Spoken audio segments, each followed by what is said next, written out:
Welcome to Unveiling Nightmares, where we're crafting nightmares one tale at a time. Today we have a special guest, a real special treat for you. So our special guest today is David Jack Fletcher, who is an author in his own right, and he's also the co-founder of Slashic Horror Press. Welcome to the show. Thank you so much for having me. You're very welcome. So what led you to specialise in public horror literature? I have always loved horror. So when I began writing, that was the genre that I really wanted to lean into. And then when I decided to pursue publishing, it just made sense from there. That's the genre that I'm really passionate about and really interested in. So it made sense to publish in that. Yeah. A couple of books of yours has also won is it Book Instagram? Yeah, the Bookstagram Award. Yeah, for Novel of the Year in the LGBTQ category. Congratulations. Thank you. I was actually really quite surprised because all three nominations were from Slashic Horror. They were all our titles. And so I was really excited, and then to win it was just a cherry on top of a already pretty big cake, if that makes sense. Yeah, it does. It's a wonderful achievement, isn't it? Especially with three of your books gaining the awards as well. That's fantastic. Thank you.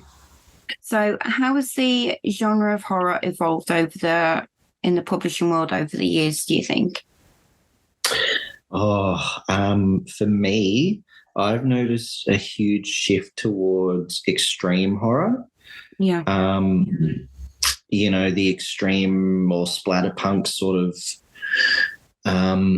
titles are getting a lot more, a lot more of a following. So I think people are sort of starting to get a little bit less nervous about, things that might have been taboo about 10 or 15 years ago. Yeah. You're starting to see titles like that, like Dead Inside and those sorts of titles. But I also think that there's been a huge shift towards other subgenres of horror. So we do queer horror, and that seems to be appealing to a lot of people in terms of representation. Yeah. But then there's also other emerging ones like erotic horror, which, is really exciting to see as well. So I think the more people read horror, the more they want to see more from horror, if that makes sense. So less kind of the mainstream of what you would normally expect, and more branches into the into subcultures and things like that. Is there any sort of like subgenre that you wouldn't deal with? For me, that's a tricky one, because I really want everyone to, have a voice and be seen. So I guess no would be the answer, but there are certain topics that I would avoid unless they're handled properly. Yeah. And I think those, the typical ones like bestiality and things like that, I tend to steer away from in what I read and what we publish as well. So, yeah. So do you work with first-time authors? Absolutely, yeah. So the very first book that we published that wasn't mine was Carlos E. Rivera, and we've signed him on for a trilogy. And previously, his publishing experience, I think he'd published one story. Yeah. And we found it really exciting that we've got this brand new voice in horror that is so talented and has so much to say, and we get to be the first ones to sort of tap into that. So absolutely, we love first-time authors. That's fantastic. So how do you decide which manuscripts to publish? So there are a couple of things. Mainly it's about the story and whether we believe So Lee and myself, Lee's the other co-founder. So whether we believe that there's a market for that particular story, if that story is being told properly, and for us, we really need those queer themes to be quite prominent, because that's one of the aims and one of the missions from Slashic Horror. Yeah. So, we've had a lot of manuscripts from allies, and we love those, but then they don't have any queer themes or characters. And so we've had to sort of reject those, even though they're amazing manuscripts. Yeah. But they just don't fit our brief of what we're wanting to publish. So, that's the main thing. And I guess other things like the themes, like we talked about just before, child death that sort of doesn't really have a purpose for the plot. Yeah. Those are sorts of things that we would also reject. Yeah. Obviously those sort of things, if they haven't got a place in the book, then, and they shouldn't really be in the book, then obviously it would be one of the reasons that I think most publishers would reject things like that anyway, wouldn't they? Yeah, I really do believe that. Yeah. I think for me, for a story to make sense, the little sort of subplots need to be really relevant. The characters' actions need to make sense. Whereas sometimes I find it's done for that shock factor, and a shock factor can be great so long as it is also part of, as long as it makes sense for the story. So, yeah. Okay, so what's the submission process like for you? So for us, we ask for a 50-page sample or extract. So the first 50 pages. Yeah. We ask for the author's bio and sort of like a 200 to 300 word synopsis. Yeah. Then they just email that through to Slashic Horror Press at gmail.com, and we like to be as quick on our replies as we can. So one of the things that we believe sets us apart a little bit from other publishers is that we do have quite a fast response rate. Yeah. And I think that's only possible because I work from home, so I'm at my computer all the time. So, if I'm on my lunch break or something, I can open a manuscript and start reading it, whereas other people don't have other publishers working other jobs don't have a chance to do that. So, yeah, of course. So we're really proud of that. But the submission process is very similar for us as it is for other publishers. But one of the things that we do as well is we offer feedback on rejected manuscripts to just sort of justify or give them a clear picture on what it is that we weren't quite sold on. Yeah. And more often than not, we will actually invite them to resubmit if they are able to amend those areas if they want to. That's good. We as I said before, we really want everyone to have a voice. And it's not a case that the manuscripts we're getting aren't well written, because, 95% of them are really well written. But there are just some things that need tightening or removing or, so we want to give people that feedback to say, for us, this is what would need to change. And I've also started providing recommendations for other indie presses as well that sometimes I think might just be a better fit. Yeah. What's the process like? Are you open for submissions a certain time of the year, or is it sort of like an all year thing? So at the moment we're open ongoing. I do think that's going to change in the near future because our 2024 schedule is almost full. And so if people were submitting now, they wouldn't end up being published until 2025. And I think that's a bit much to ask people to wait that long. So we might be shutting our submissions for a few months soon.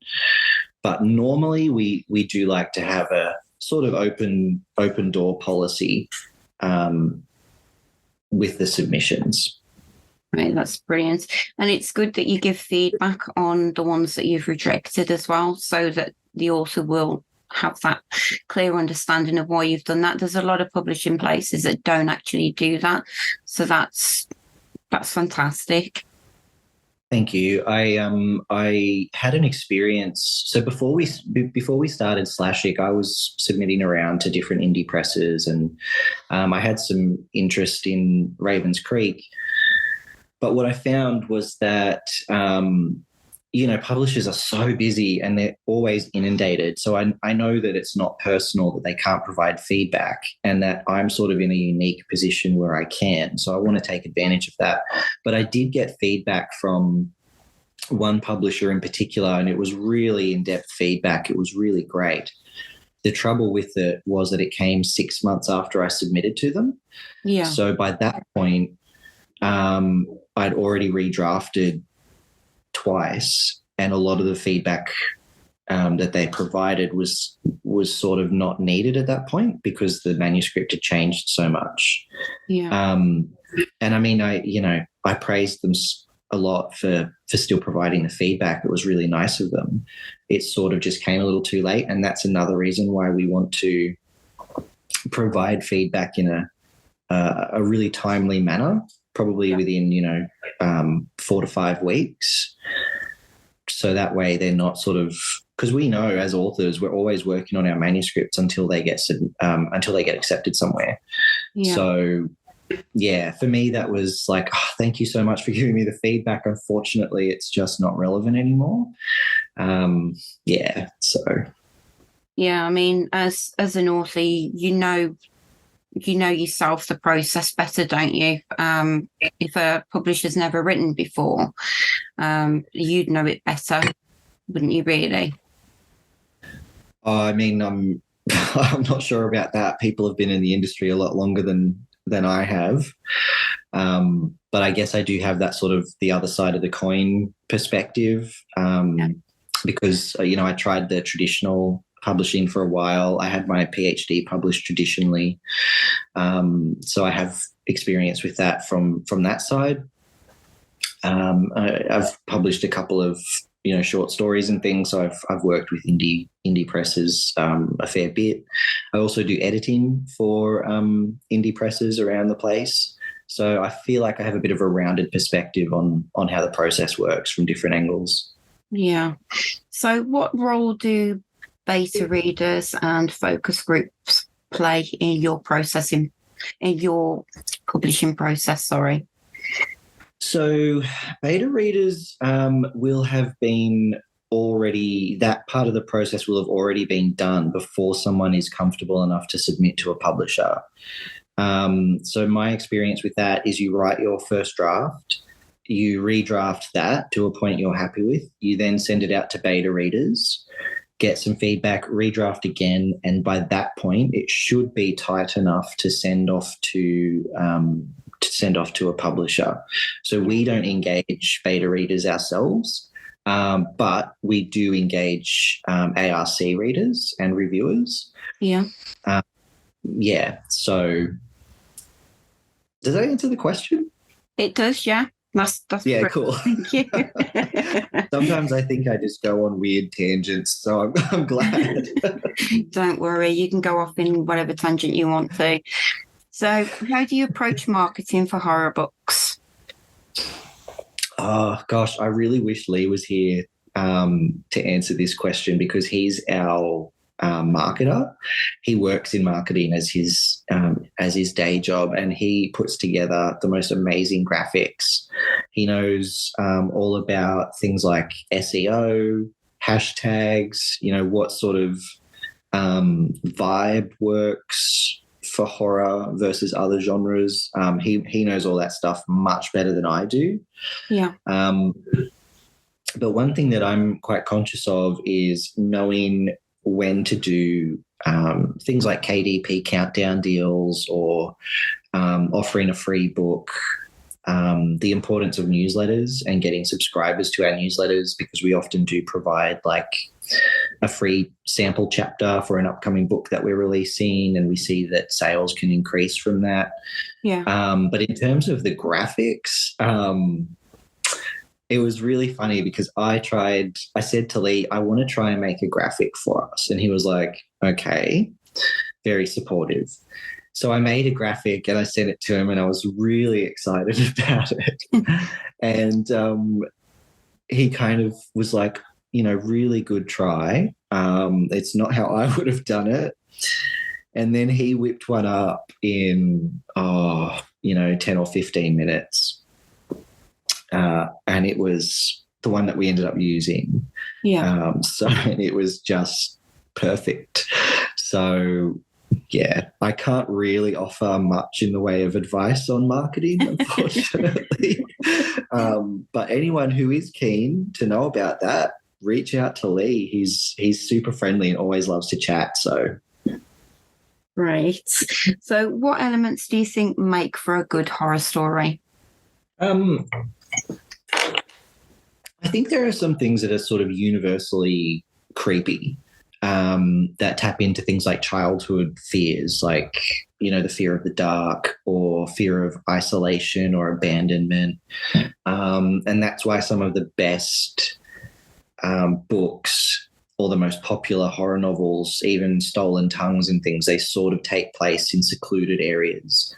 And, that book really capitalizes on that, what's in the dark sort of thing. Other things like trust and paranoia, I think, are really good elements for a horror story, because it makes the reader sort of question what characters they're sort of allowed to like, or which characters they want to like.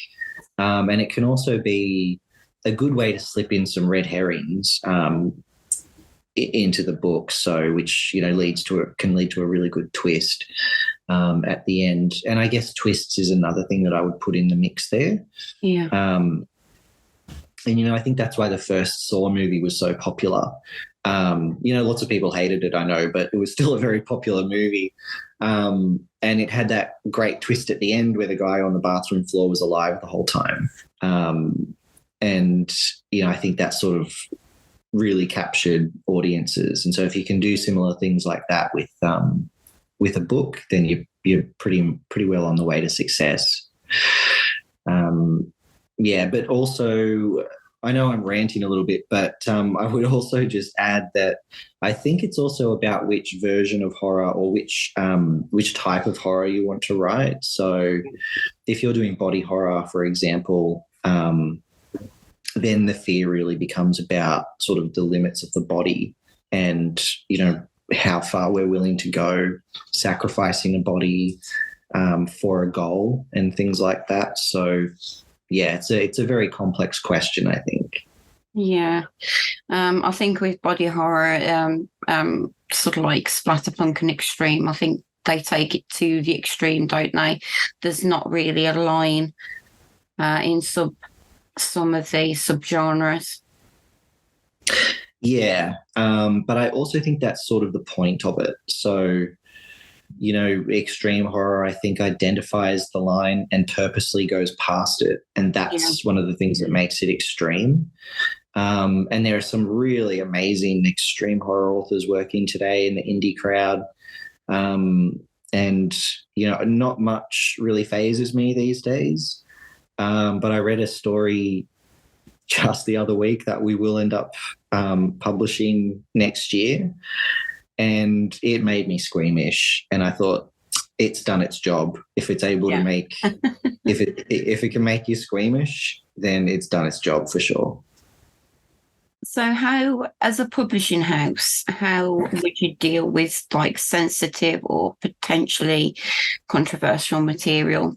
Something that would like maybe come back with a bit of negativity? Yeah, this is something that Lee and I discussed recently, actually, because we did have a submission where, it included like murdering a baby, and for me, it was not it wasn't necessarily handled properly. And so we sort of tried to engage with the author a bit about that.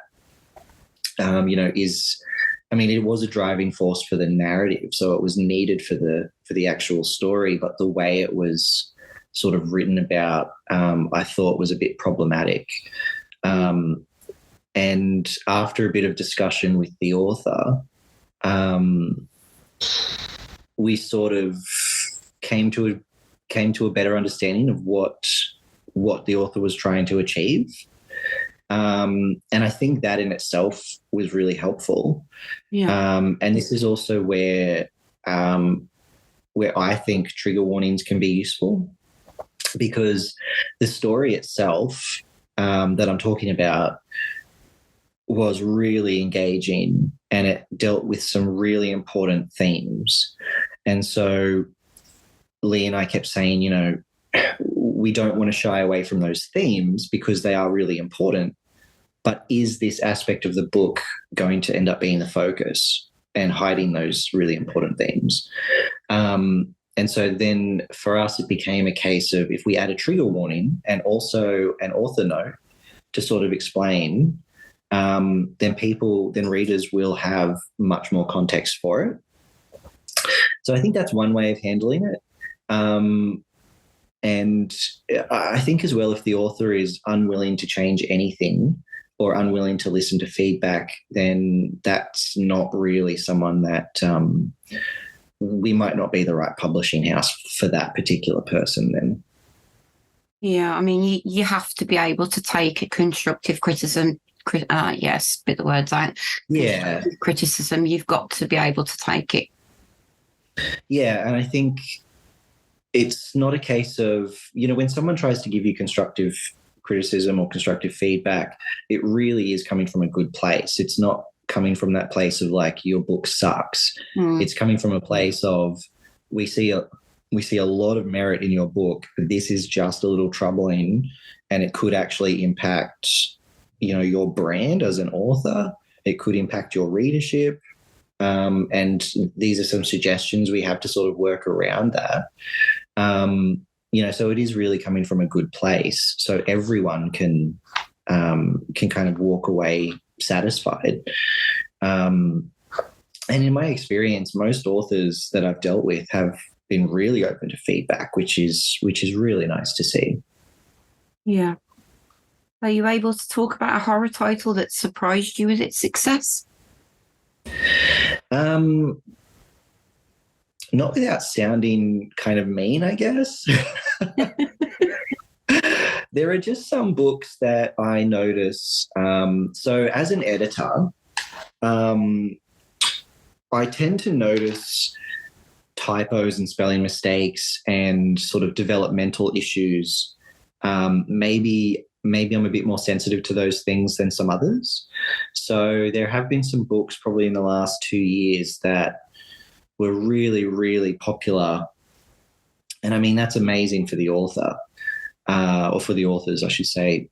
But for me, they were almost, one of them I didn't finish reading because I just found there were too many plot holes. And I didn't see how they could all be sort of wrapped up in the end to make sense. Yeah. And we're talking things like, the same character had different hair color, different points, and things like that. At one time they're driving a truck, and then another time they're driving a Mercedes or something. And there were just lots of inconsistencies, but I think some people don't mind that. So, yeah, but I don't want to name a particular title. That's cool. Okay, so what's the role of short stories and anthologies in the horror publishing world? I think these are great. I think they offer a chance for new voices, people who want to gain experience in the publishing world, getting their work out there. It can provide confidence. It can provide people a look into what publishing a book might actually, what that process might actually be like. And I think that anthologies end up really attracting a lot of readers, because people do like to find those new voices. They do like to see or read, what an unfamiliar name is doing, and their influences and things like that. So, but I think the most important anthologies and short stories are the ones that sort of have a theme or a purpose. And I've noticed in the last couple of years there have been, this has probably been happening for a while, but I've noticed it in the last few years, is charity anthologies. And I think that they are such a powerful thing for publishers to be doing.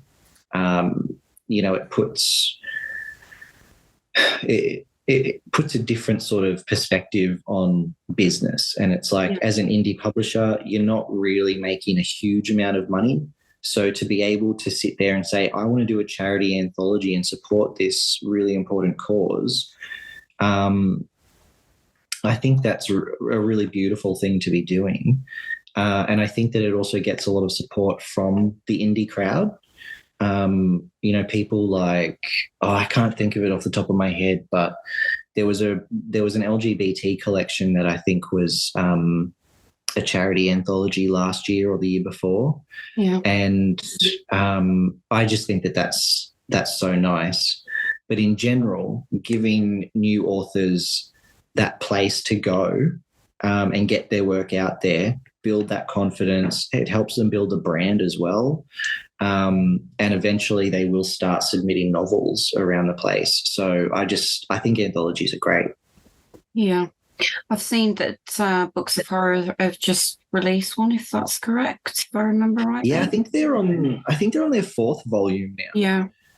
And I wish I'd known about it. Would you have submitted? I really think I would have. I love the Books of Horror.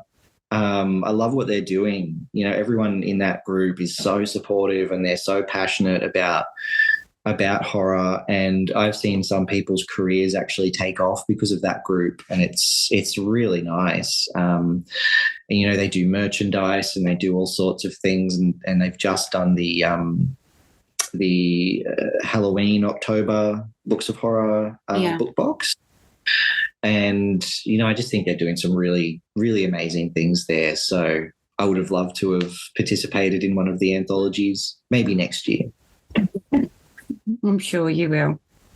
Okay. So are there any upcoming releases that you're particularly excited about? From Slashic Horror? Yeah. We have. I'm excited about all of them. So in about 6 days' time, we have Mark Allen Gunnell's, his new collection called Haunted Places and Other Stories. It's really fun. I think there's something in there for everyone. My favourite story in it, I've got two. There's one about an elf on the shelf. And I actually find Elf on the Shelf to be inherently creepy. So when I read that story in his book, I was just like, yeah, they really are creepy. And there's another one called Pygmalion Pigs. And the way that he writes and kind of creates that sense of atmosphere and tension, and it really drives like the needs of the characters. I'm really excited about that. So that comes out October 15 worldwide. Then we've got our last one for the year is by Chloe Spencer. It's called Vicarious. And this one is our first sapphic release. So I'm really excited to sort of get into that space as well. I felt, there's a whole spectrum of queerness, and I'd really like to, be publishing the whole spectrum. So I'm super excited for Chloe's release. And we've started we did the cover reveal the other day. We've sent the ARCs out and we're getting some really cool feedback on that. And then next year, I don't want to say too much because we haven't really released our 2024 schedule yet. but we have, we've got some really, really exciting novellas and novels coming, including Carlos's book 2 of the White Harbour trilogy. So that's really exciting. Yeah, it sounds like you're going to be extremely busy as well. Yeah. just a tad. It's all right. You can throw a bit more in there. Oh, so there's just not enough hours in the day, I don't think.